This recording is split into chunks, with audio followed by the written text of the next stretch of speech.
Hello. Great. That works. Welcome, everyone.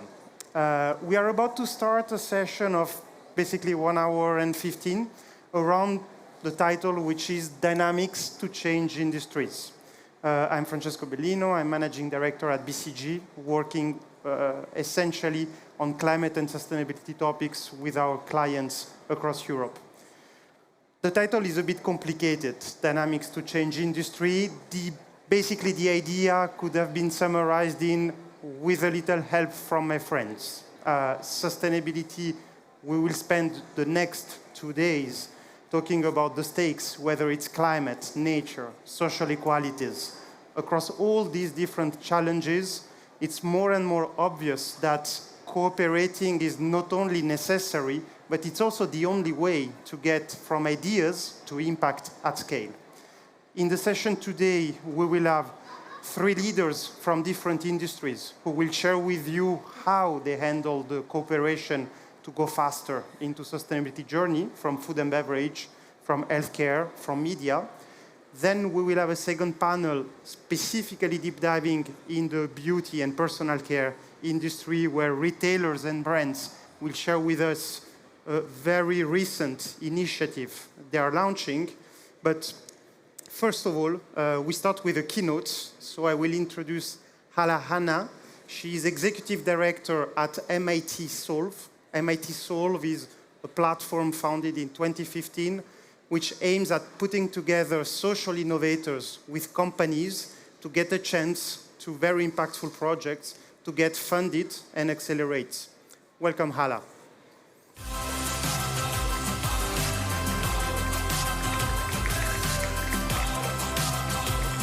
Merci Francesco, merci.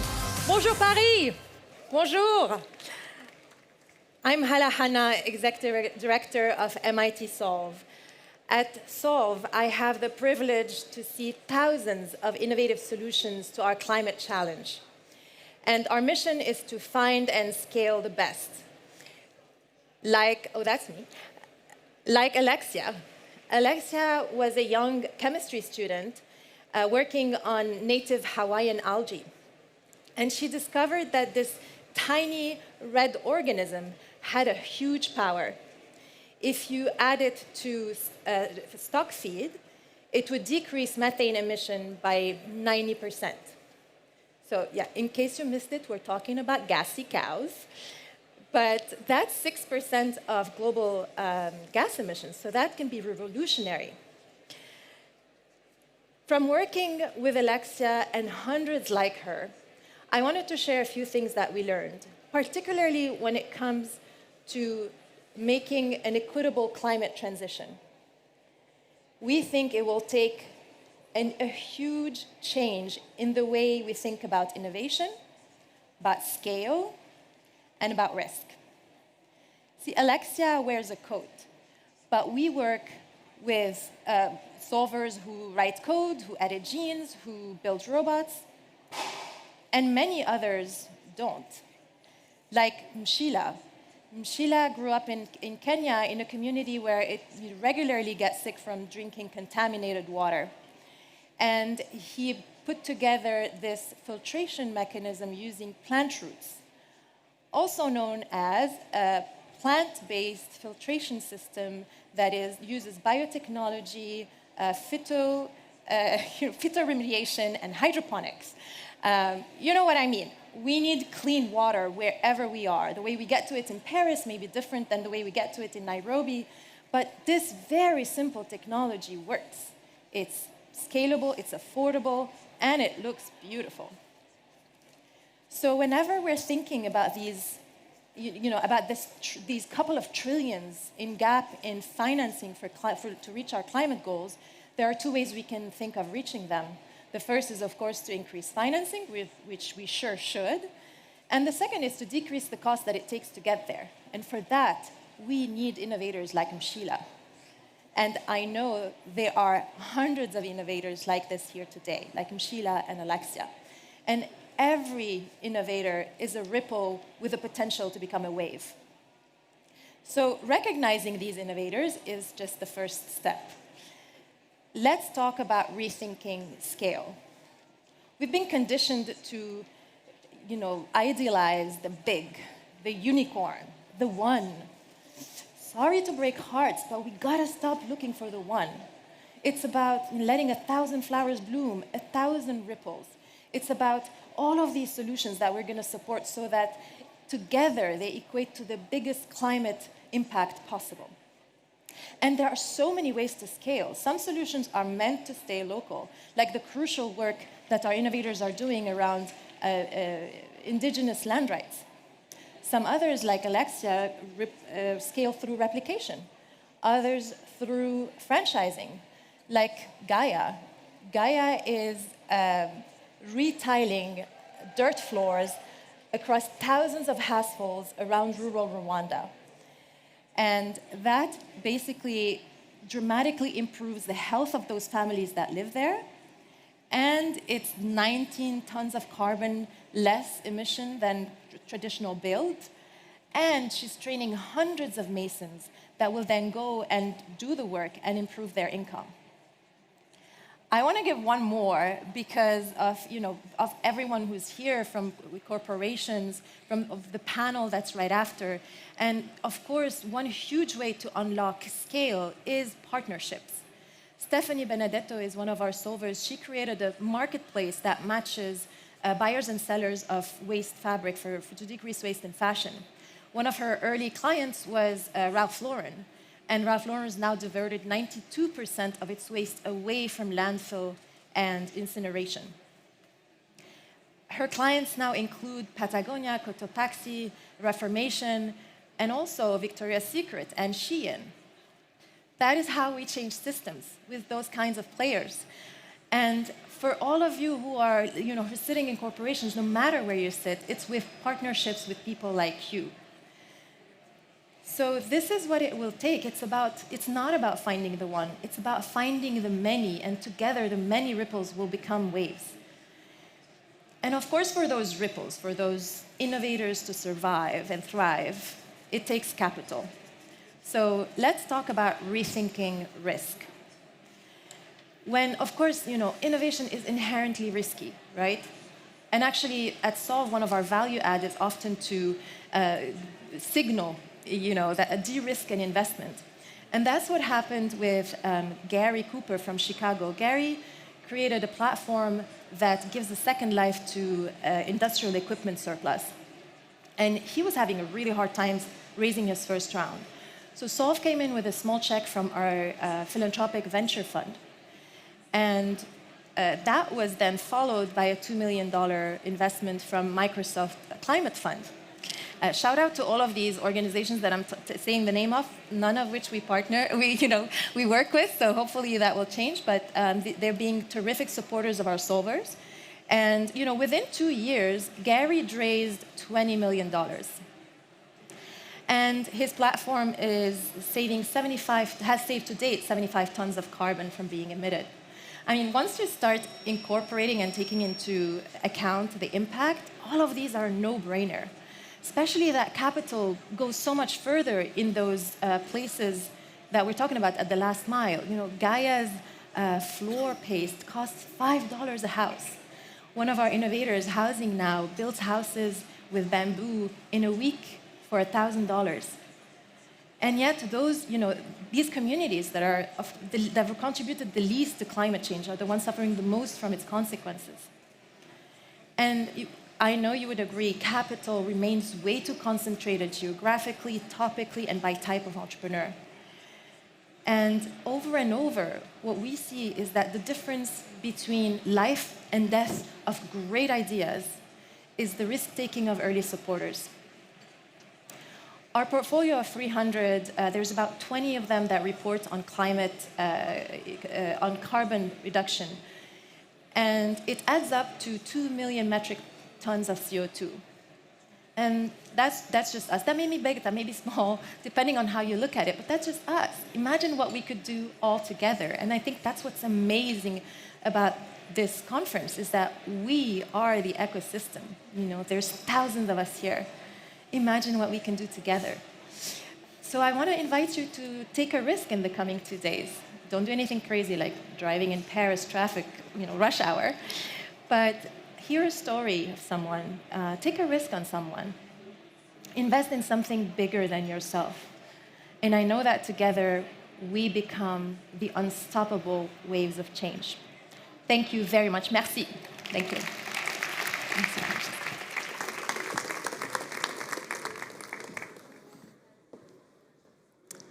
Thanks to Hala. Next, we will go into a panel.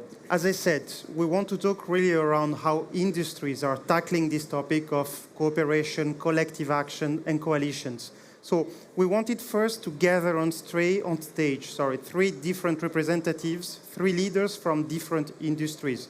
We will have healthcare, we will have media, and we will have food and beverage. So I will welcome on stage our three next speakers as soon as they get the mic.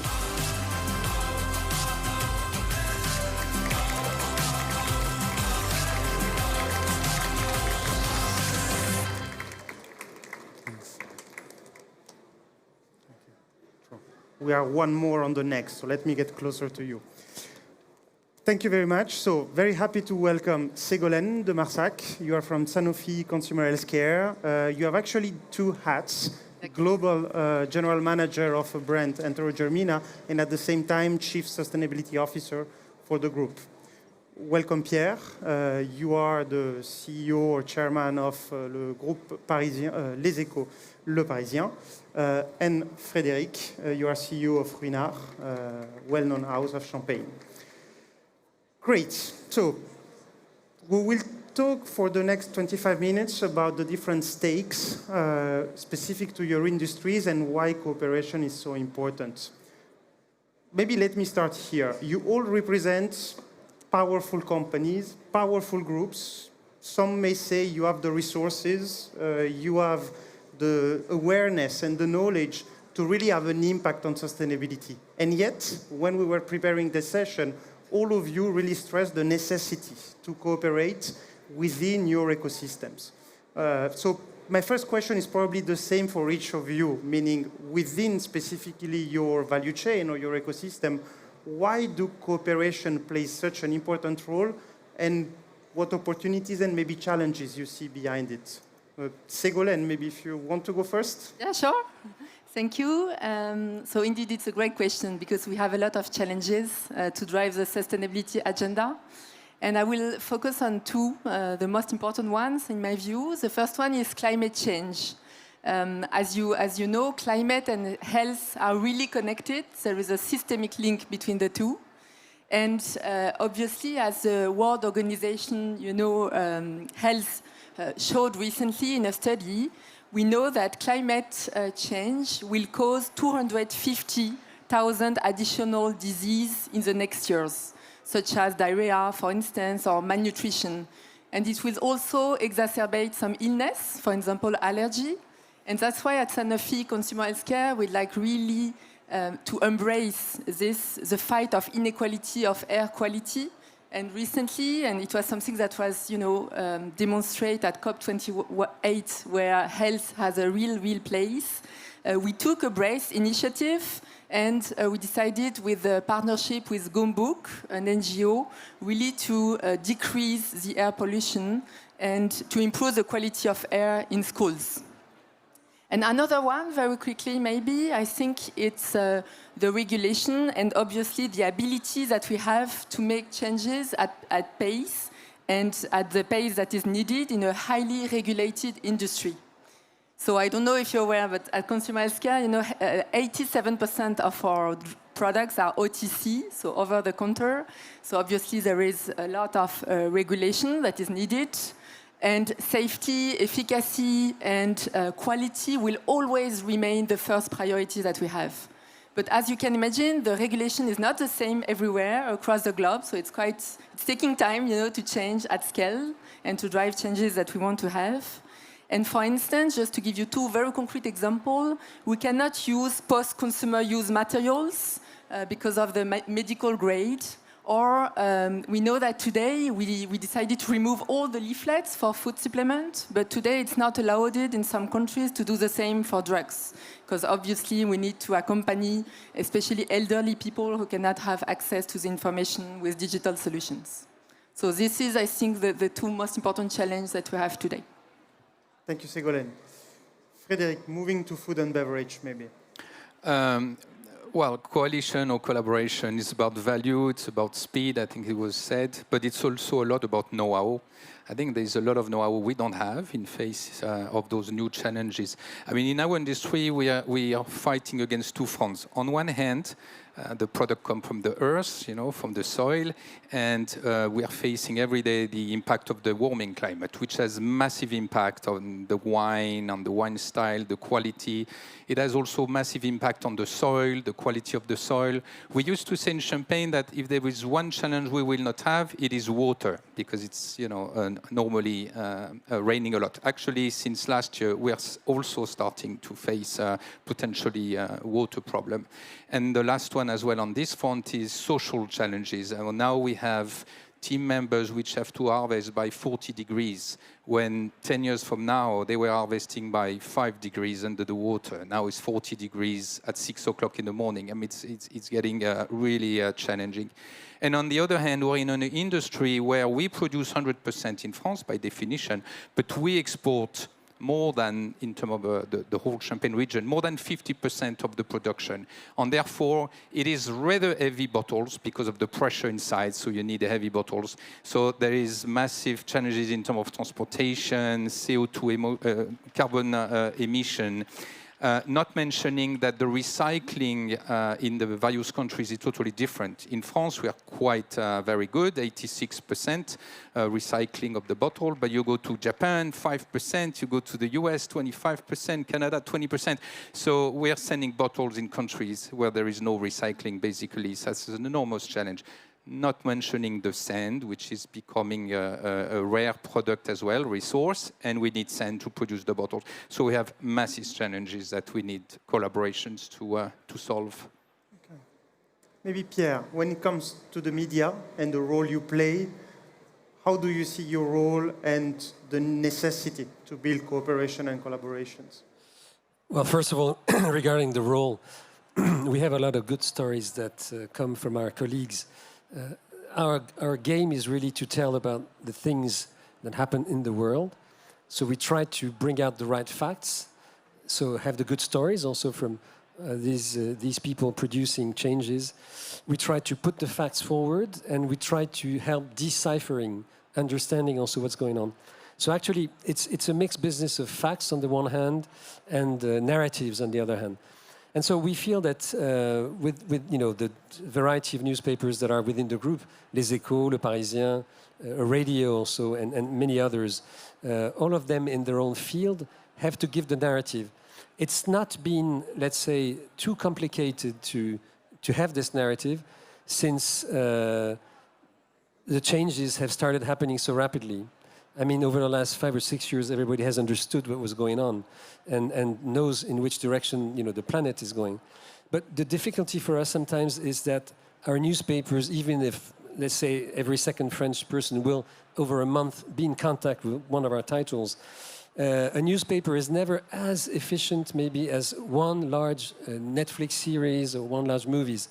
Don't Look Up, for instance. It's interesting to say that it has brought a lot of changes in people's minds, because it was so grand public, it was so open, large audience, that it was very impactful.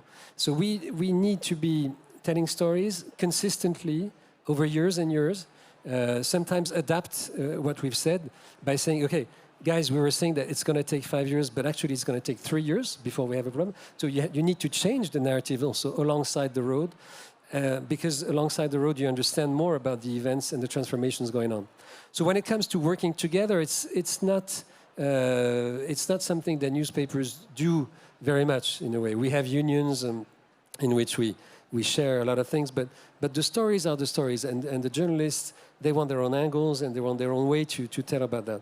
So what we try to do, especially in Les Échos and in Le Parisien too now, regularly we give a lot of room to the journalists, the things happening. Le Parisien, it's really alongside the people. How do they live? What do they experience? What is changing for them? Les Echos maybe more on the macro version. And we also give a lot of place and room to experts, you know, in the op-ed sections, opinions and tribunes, and people come and tell us what they have learned and what has changed, and maybe they help us in a way adding to our coverage. So this is what we do. Thank you very much, Pierre. Let's get now really to the core of the discussion we're having today with ChangeNOW is about solutions. So maybe some of the initiatives that you have been taking in a collective mode or in a cooperative mode to address the challenges that you raised.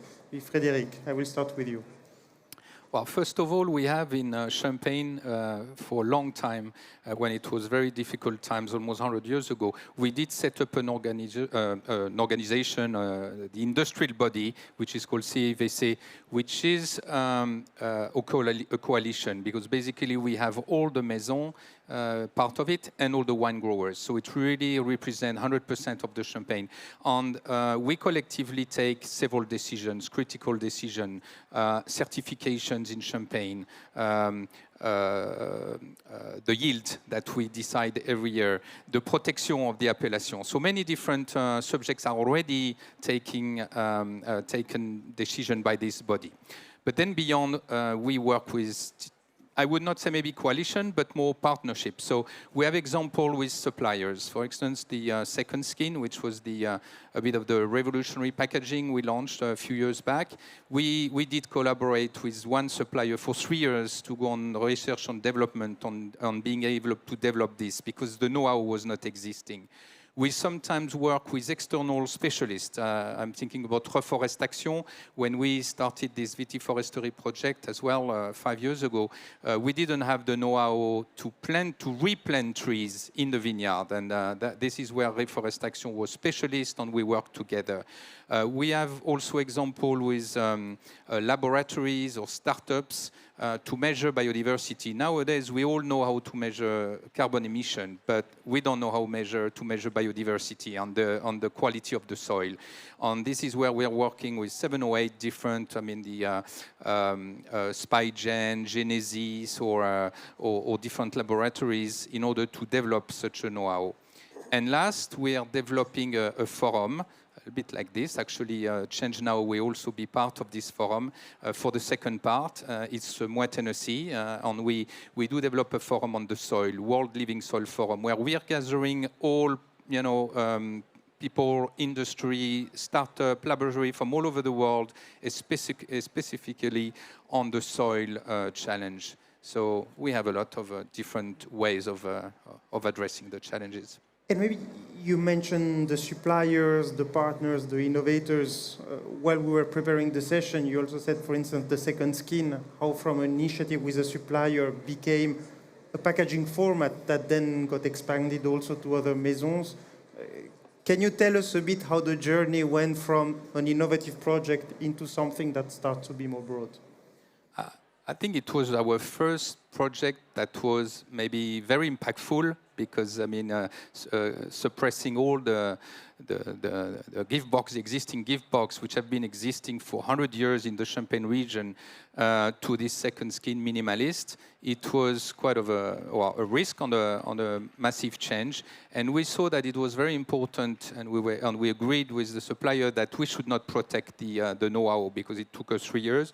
We were lucky enough to have Moi Tennessee and LVMH, supporting this idea. So we had the financial support, and we wanted everybody to access. And actually, it's a good example, because it's not one of our sister company with LVMH who was the second, but a competitor, which is another major champagne group who did develop the same idea, because we did not protect any of the know-how of this of this new partnership. Maybe Ségolène, getting to you. Again, your ecosystem is a bit different. You mentioned regulator, NGOs, health topics. Maybe a couple examples to illustrate how you're handling this cooperation game at Sanofi. Yeah, absolutely. Again, I think coalition, cooperation, partnership are absolutely key if we want to drive the change at scale, at the pace we want. So maybe three quick short examples to describe a bit how we decided to partner with others at Sanofi Consumer Healthcare.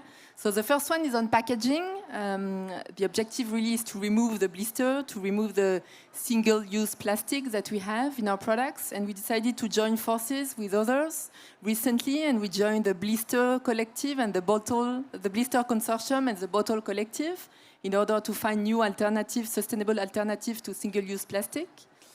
The second one, maybe when it comes to social impact and how we can create an impact to our communities, is about the partnership that we have with the different NGOs. For instance, with the brands that I know well, Enterogermina. So we partner with different local NGOs, with Save the Children, for instance, or Hope, in order, to have a concrete activation on the ground to help communities. So, for example, on Enterogermina is how we can eradicate diarrhea.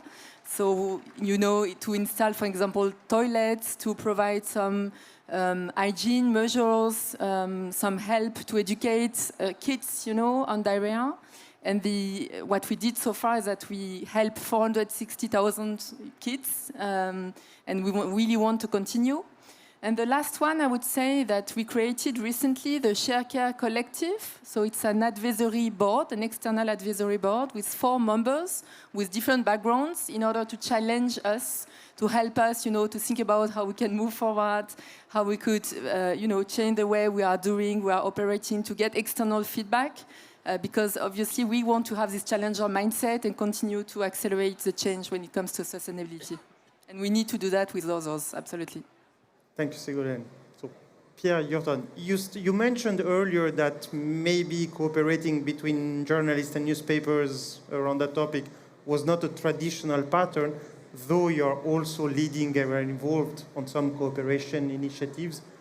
Can you give us a couple examples? Well, maybe I'll give you 2 examples. The first one is the way we decided really 4 or 5 years ago to launch the whole group, Les Échos, Le Parisien media group, in that direction, to try to fill in the gap between what we were talking about and what we were not doing ourselves. So we decided, let's work on our own carbon expansion and the way we produce pollution. Let's take a look at that and let's reduce it. So actually we reduced it by 50%, but we were very depending upon others, just like all of us are. Actually, you can decide to make changes on your own, but you are in a chain of value or a chain of destruction too. So we worked on the whole value chain alongside the paper version, and we said, okay, we buy paper, then they go to large printing factories. It takes a huge amount of electricity, then it's distributed, carried by cars. How are the cars? So we had to work all along this value chain and to ask all of our partners, can you help us reducing what we are responsible for? Because it's because of us that you drive cars to put the newspaper in the mailbox or in the house of someone. So we were able to bring them all together. For instance, we had difficulties on the print side. The inks, vegetal inks, are not working so well today. If you put your hands on them, they erase and they go away. So we have to look for new versions, and we're still looking at that because ink in itself is super hard to recycle and it's very polluting. So we decided to do this, and actually it was a way also to manage the gap between what people were doing at home, our journalists, our people overall in the company, and what they were doing in the company. At home you do recycling, you have separate bins, and in the office you had nothing that was giving you an opportunity to be responsible in this way. So we've changed this. That's one thing. We've changed, the second thing is we have changed the proportion of articles dedicated to what is environment and what is climate change and what is ESG. And actually now I've started counting. I've stopped counting, because when we started it was like we had 2% of articles, 3%, 7%, 10%, and now almost no topic can be dealt with without the angle of the planet, the sustainability, and what you're going to bring. Even sports, if you look at skiing, if you look at leisure, mountain leisure, it's completely impacted. So the proportion of articles that have a green or ESG dimension has vastly increased, and that's very good. And last topic, but maybe we will say a bit more later on, we're going to launch a completely new thing on the 11th of April, so very soon coming now, with large partners, among which SNCF, Veolia, Bouygues, and the BCG too, by the way, I think. We're going to launch a thing called 2050 Now, which is going to be a whole new media completely dedicated to the coverage of the world's and the planet's problems, and also the changes that we are working on and that everybody's trying to introduce. It's going to be both a media with newsletters and also a place, a venue, if you want, where people can meet and where training can happen. So 2050 Now is going to appear, and it will be a great addition to what is already done to a vast extent by all of our media today. But we cannot do enough.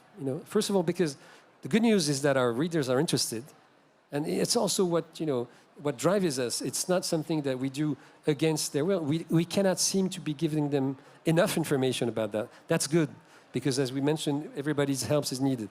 And we cannot seem also to explain that everybody is in a chain of responsibility.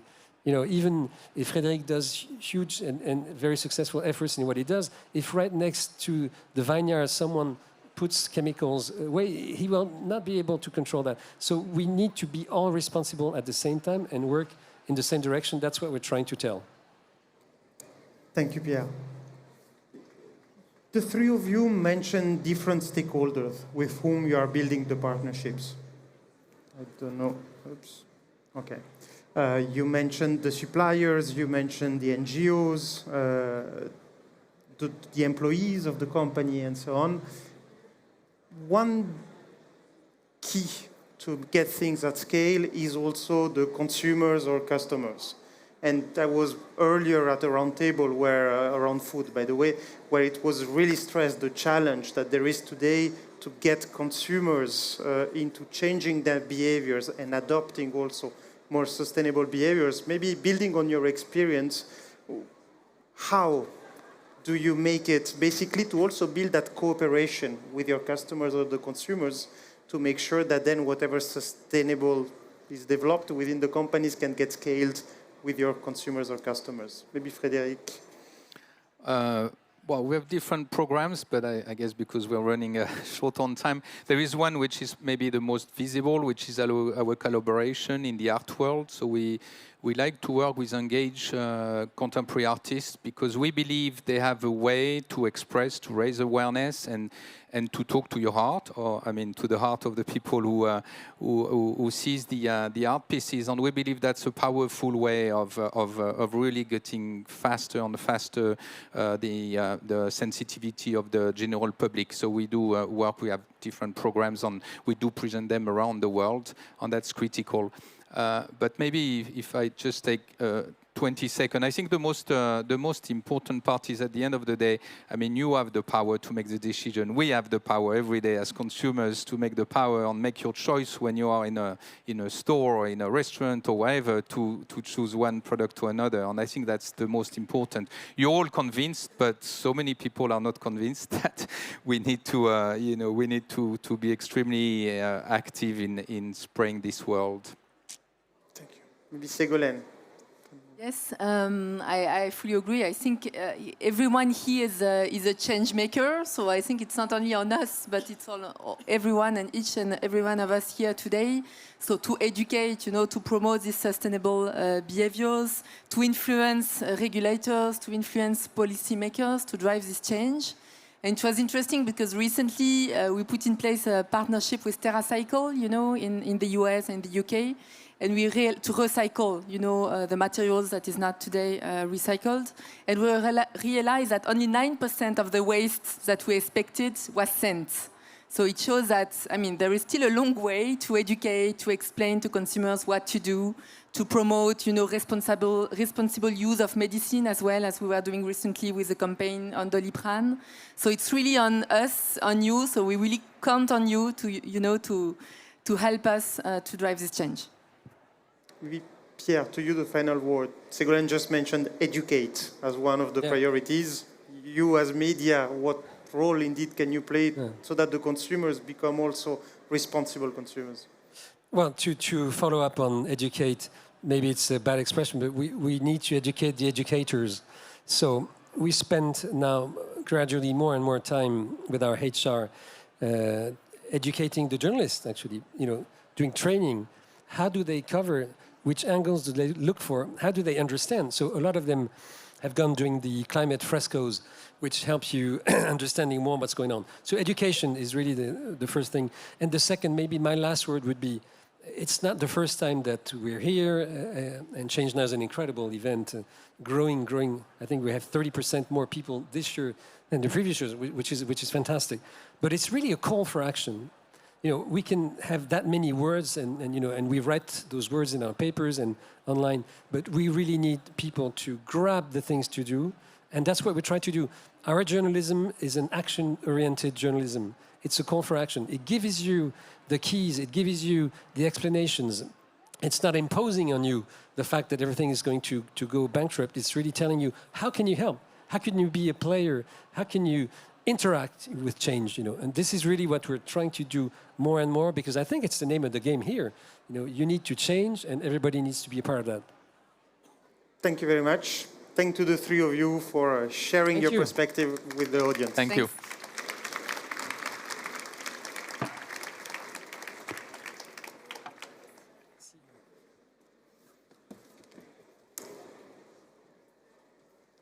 We're perfectly on time. So the next panel, as I said, will be very much focused on one specific area, which is the beauty and personal care.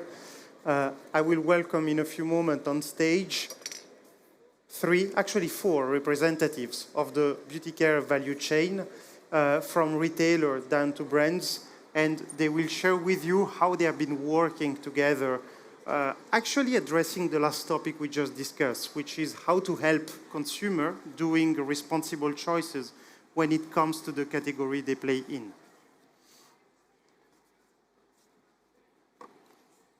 So there was supposed to be come on.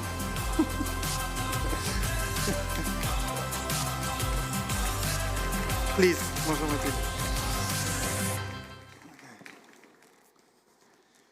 So I'm very happy to welcome on stage today Deborah. Deborah, you are Chief Sustainability Officer. I see Chief Marketing Officer here. That too, which is great to have someone with the sustainability and marketing together at Sephora. We have Christine and Sarah here, representing Glow Recipe. You both are founders of these cosmetics brands. And Mathilde from Caudalie, a brand you also founded now a few years ago. So very happy to have you on stage. We will deep dive for the next 25 minutes around the beauty industry and how together you have partnered to increase the sustainability impact. Maybe not everyone in the audience is familiar with the personal care industry and the role that your companies play within that industry. So maybe a few words from each of you to explain what you do in that industry. Sure, I can start. So Sephora is a leading worldwide beauty retailer focused on the prestige space. We operate over 3,000 stores in 35 markets and have more than 50,000 enthusiastic employees who are passionate about bringing more inspiring beauty to our consumers. Mathilde. Caudalie is a company that I created in France with my husband Bertrand 28 years ago. We are now 1,200 people around the world. We do 30% of our sales in France, the rest abroad. We're sold in Sephora in the US, in Asia, in Dubai, in Spain, and we're also a pharmacy brand. Okay, so I'm Sarah, and this is my co-founder, Christine. We're relatively younger than Sephora and Caudalie, but we're really excited to be here today because we just launched in all of Europe with Sephora this month. So in a way, it's a celebration for us to be here in Paris. We launched our brand, Glow Recipe, which is all about clinically effective, fruit-forward, glowing skin, in 2017 in partnership with Sephora US. And from then, we rolled out to global markets, including Canada, Middle East, Southeast Asia, and then, as I mentioned, in all of Europe now as of this month. And we're really excited to be in this panel because sustainability is such a key topic and priority for us as well. Thank you. Maybe starting with you, Deborah, can you tell us about this partnership or this initiative that Sephora is launching on the sustainability field? Yeah, it's a really exciting time for us and also a nice reunion for us to be on stage with our brands. So Sephora has a mission to inspire more responsible beauty. We know that consumers are looking for more transparency from the beauty industry, but it can be a little bit tricky to navigate the space. I mean, I'm a consumer myself, and sometimes when I'm walking into a store, it can be overwhelming to see the more than 500 different brands that we have to sell. And so Sephora is actually going to be introducing next month 2 different seals that will highlight brands that can allow consumers to make choices that are aligned with their values. One seal we're calling the Clean at Sephora seal, and so it is a seal that represents brands who are meeting the highest regulatory standards, as well as also making a commitment to avoid certain ingredients. The second seal, which will probably be the focus of our conversation today, is our Planet Aware at Sephora seal. And for that seal, we're going to be highlighting brands that are making commitments across 4 sustainability topics, from ingredients to corporate commitments to packaging. And we will be able to share those brands with our consumers as well. And actually, that's a good example of partnership. They're not on stage with us today, but in creating those standards, we had to work with a range of different experts across the number of disciplines in sustainability who could challenge us on what is really possible today, but also encourage us to go towards a better future. And I'll let the ladies here actually explain how we work together on this program. So we started this program with you, I guess it was in 2018. That's right. First version. And it was super interesting because it's all the life of Caudalie, about being a clean, natural brand and sustainable. So we were clean before clean was cool. Back in 2006, I removed paraben, phenoxyethanol, phthalate, sodium lauryl sulfate, mineral oil, animal ingredients from all of my formulas. And I started creating this manifesto in which I added year after year ingredients that I didn't want to see at all in any of Caudalie formulas. So it's true that when you came to see me, it was already rooted into the Caudalie brand, and we worked together, and I gave you my manifesto and told you where I wanted to go. It was a good challenge. We actually compared notes. Is this on your list? Is this on your list? And you actually introduced some new ideas to us. Absolutely. We removed silicone, we removed PG, we removed phenoxyethanol, we removed many ingredients. Great. For Glow recipes, so as Sarah said, sustainability has always been quite important to us. So having a retailer partner like Sephora create these seal standards, whether it's Clean at Sephora or Planet Aware, which goes even beyond Clean at Sephora, was incredibly helpful for us. In terms of formulation, we already prioritized natural ingredients and clean formulas, so that was a little easier. And in terms of packaging, we had initially invested in glass molds because we knew it'd be a little bit more easy to recycle, but we knew that there would be a long journey ahead, and what these seals provided for us as an indie brand was a kind of roadmap. It really helped us challenge ourselves. Even in the product inception stage, think about the manufacturers and the packaging vendors that we wanted to work with in the near term, but also the longer term. And then what's also really powerful about the seal is that it's global. So there's this very clear, concise way to explain to your customers globally that these are the standards that you're adhering to. And as we've rolled out into Europe, that seal is now in all of our merchandising, all of our kind of digital communications as well for, once again, a more cohesive communication, which I think is really powerful. Thanks. Maybe just to give a sense also to the audience about how this Planet Aware at Sephora standard works through some examples. Yeah, sure. So I'll set up a little bit of an understanding of what the standards are, and then the brands can actually fill in with real examples because it's more interesting that way. But I'll start with the science. Of course, we have to start with the science. So as I mentioned, this Planet Aware at Sephora seal requires brands to meet at least 30 different criteria across 4 different pillars. So the first pillar has to do with ingredient formulation and sourcing. So with this pillar, we're requiring brands to ban certain ingredients that have a high impact to the environment, but they also need to look to sustainable sourcing for ingredients such as palm oil or mica that might be more challenging. With the second pillar, we're actually looking at packaging. So for this pillar, we're looking for brands to make commitments to reduce packaging as much as possible, and then invest in more circular models, everything from refillables to recycling. How can they get the majority of their SKUs to be circular? The third pillar has to do with corporate commitments. So we're not only looking at the individual SKUs, but we care about the ethos of the entire brand. You've just heard our partners here are actually thinking about their entire brand and how they're going to build a more sustainable system. So with corporate commitments, we're honoring brands who have made a commitment to measuring their impact. They're all doing their carbon footprint, scope 1, 2, and 3, and also making commitments such as environmental giving or other forms of investments as a company.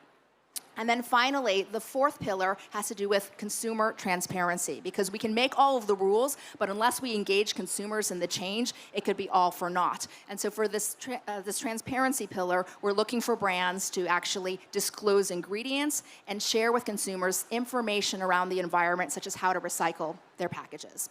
But that's the standard and that's the theory, but the ideas are actually even more interesting. Yeah, so for Glow Recipe, we can start with packaging and transparency first. Like Christine said, we've always been really passionate about sustainability from a packaging standpoint and all the 4 pillars, but just going deeper into the packaging aspect, most of our packaging is glass, and I would say at least 70% PCR is what they're made up of. They're all 100% recyclable. We also have plastic components, which are for relevant products that sometimes need portability or for safety reasons. So for that reason, we have SPF, a body product, and cleansers in plastic components, which are also around 30% PCR. And then also we have cartons, the paper cartons, which are used for all of our full-size and travel-size saleable items. They're 100% FSC certified, also 30% PCR. And in addition, we're making a lot of optimizations in terms of minimizing waste. So we removed wafer seals.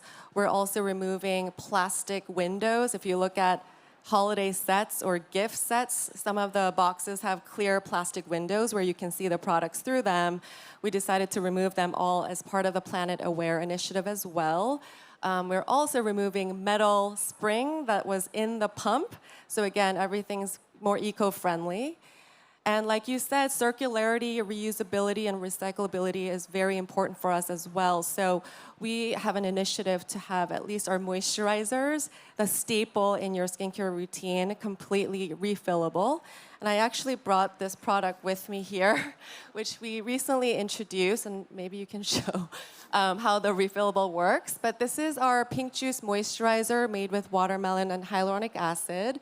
And while it's glass packaging on the outer side, the inside is 95% PCR plastic, and it's a refillable pod.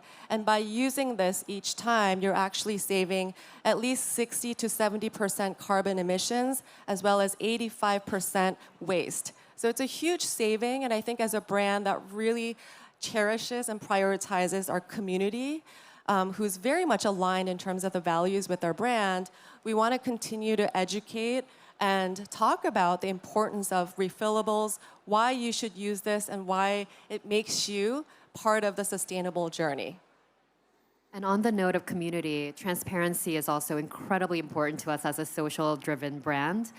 And we try to make the process as easy and as transparent for all of our community members. So every year we release a comprehensive sustainability report that shows our progress to date, where we want to make further improvements, and kind of involve them in the journey, because that customer buy-in is so important.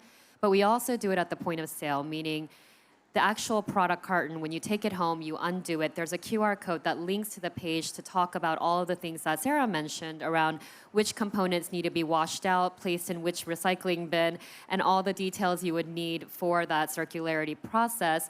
But if that's too much, we do also work with Pack Collective, which is an organization that Sephora works with as well, to have an envelope send-back program.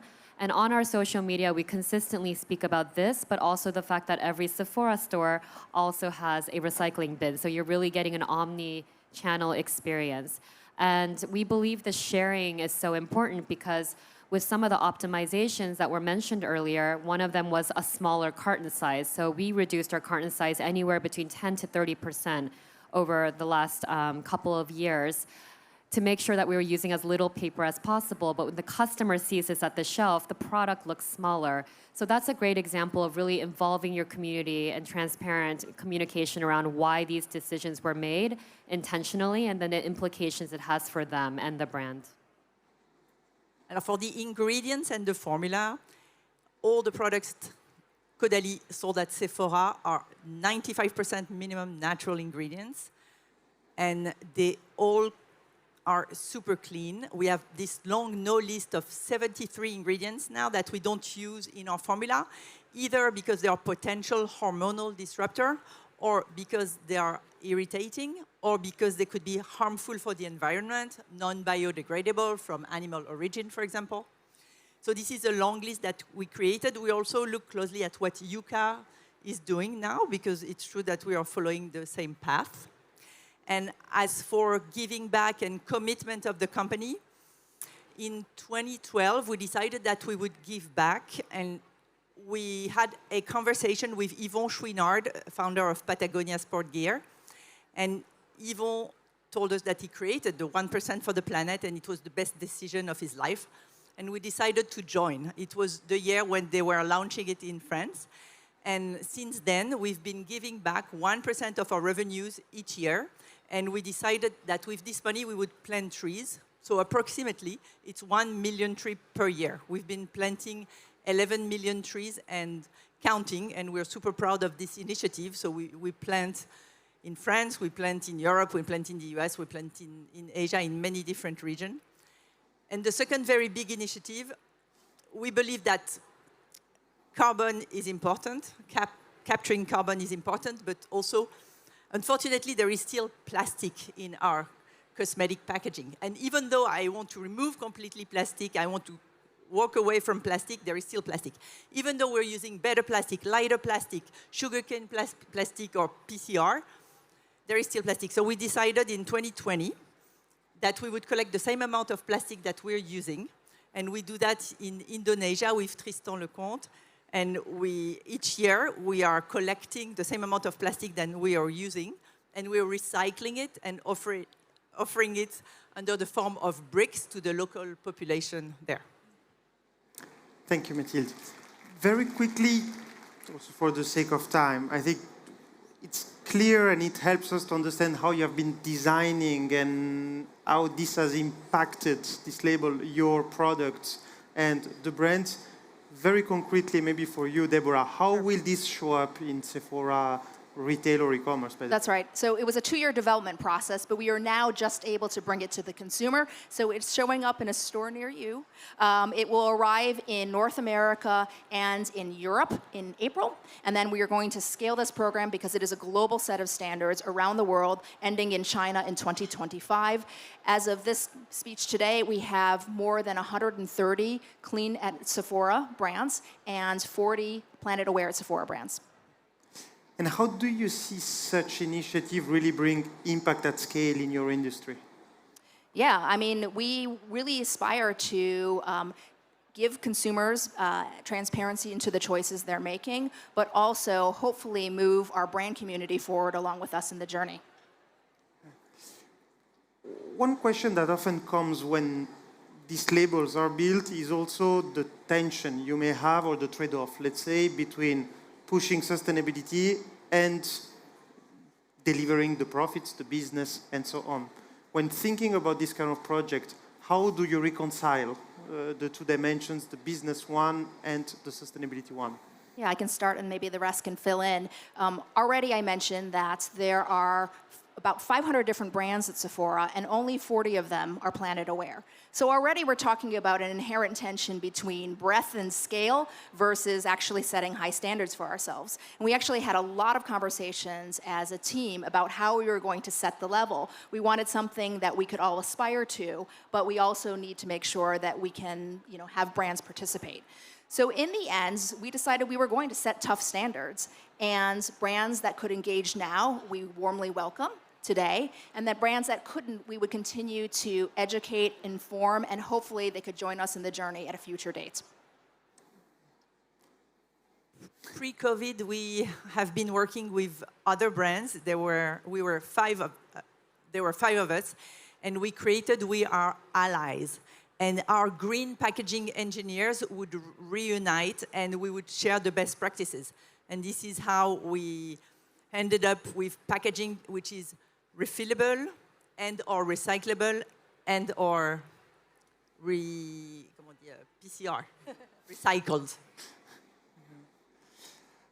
So for us, I think the tension might also exist not only between brands or the industry, but also with the customer, because they think often sustainability is an inconvenient or more expensive choice or the harder choice. And I think it's our job as brands to help educate that that's not the case.